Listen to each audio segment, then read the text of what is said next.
ikaw po ay nangangailangan ng extra fund, extra money dahil kinulang ka po sa budget ngayong araw, well, ito po loan application ang maaari kong isuggest sa inyo. Kasi parehas tayo guys na kinapult ngayong araw. Irutaman ko rin po itong loan application na to at yes, 0% interest po siya. Buo ko pong na-reserve yung nautang ko dito. Pero hindi ko ito pinapromote sa inyo guys ha. Nagbabaka sakali lang ako na baka makatulong itong video na to at makautang rin kayo sa application na to.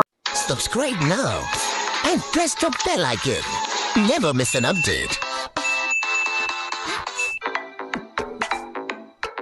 So for today's video, panibagong loan application po yung ating pag-uusapan. Legit po ito as easy registered at yes, marami na rin po talagang magpapatunay na worth it din siyang utangan. Kasi naman dun sa mga loan na lagi kang rejected tapos 7 days to pay lang. Anyway, for today's video, ang ating pong pag-uusapan ay yung pag-utang ko kay Cash Express. Alam nyo ba guys, ang dami kong na-encounter na problema dito. Nawala yung aking SIM card, hindi ko ma-open yung aking account pero nakautang pa rin ako guys. So for today's video, isi-share ko po sa inyo yung ginawa ko at paano ako na-approve kay Cash Express at magkano ba ang nautang ko dito na buo at walang kakaltas-kaltas. Kaya kung gusto mo na mga ganitong video na malalaman mo kung saan ka pwedeng makautang online at para updated ka sa mga bagong labas na application, just click the subscribe button, turn on the notification bell and be updated lagi sa aking mga latest upload mga guys. Konting kwento lang. Alam nyo ba na meron po akong dalawang account dito kay Cash Express. Kung sa unang account ko, lagi po akong nare-reject.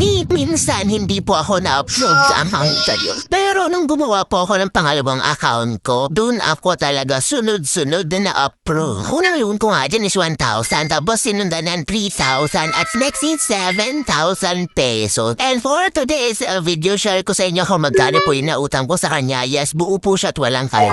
Anyway, yun nga guys, no, to make the story short, naglagin po ako sa aking pangalawang account at yun po ay nawala yung number ko dun ha, pero memorize ko naman yung number. Alam niyo ba, may password dun na ilalagin? If ever may account na kayo kay Cash Express, i-email po yung inyong password. Pero kung wala pa po kayong account, mag-register po kayo using your active mobile number. So dito nga, no, na-email sa akin yung password kaya nakapamilagin po ako kay Cash Express. At ito nga pala guys, is direct sa website, hindi po ako sa application nag-apply. 0% interest po siya sa unang loan mo at pwede ka pong makautang dito ng up to 10,000 pesos. So dito guys, kinilik ko po dito yung get money at kung makikita maglalagin ka using your mobile number and password. Ito pong password ay sila po mismo yung magsasend niyan at dahil nga wala po yung numbers ko, sinend po nila sa aking email. So dito guys, sa pangalawang account ko, 40,000 pesos po ang nakalagay na offer. May payment frequency po siya na 7 days, 14 days, 21 days, up to 30 days. Pero guys, dun sa ibang account na nakita ko, 7 days at 14 days po yung option na loan terms. Kaya swerte mo guys kapag po ikaw ay na-offeran ng 7 days up to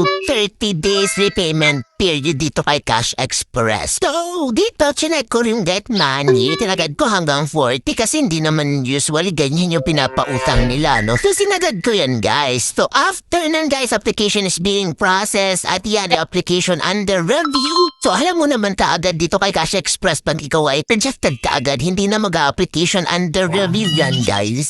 Dito, guys, yan, agad-agad naman pong bumasok sa aking account yung 7,000 pesos. So, 7,000 po pinautang niya sa akin dito, 30 days to pay. Ito, my best option ka guys. If ever na wala ka pa pong pambayad sa 7,000, meron silang option, 2 option. Pwede ka magbayad ng minimal amount at pwede ka magbayad ng full amount. So dito guys, ipapakita ko sa inyo yung kanyang repayment period. 4,087 pesos yung minimal option. So, yan po yung kanyang loan details. May option ka din naman na hindi bayaran siya ng 4,087 pesos. Pwede mo po yung slide minimum 100 up to 11,080 pesos. Nga pala dito sa 7,000 pesos, no? So, ang total repayment ko po is 11,080 pesos kapag po nagbayad po ako ng full payment. Kasi may interest po siya na 3,780 pesos at processing fee na 300 pesos. So, may custom naman dito. Pwede mong i-slide kung magkano lang yung kaya mong bayaran. Yun na lang guys, kapag matagal mo siyang babayaran, medyo tatagal din yung pagbabayad mo at medyo tataas din ng interest yan guys. Kaya kung may pambayad ka na kaagad, bayaran mo na po dito kay Cash Express. Anyway, ito nga, sa part na to guys, is medyo nalakihan po ako ng interest sa kanya. Pero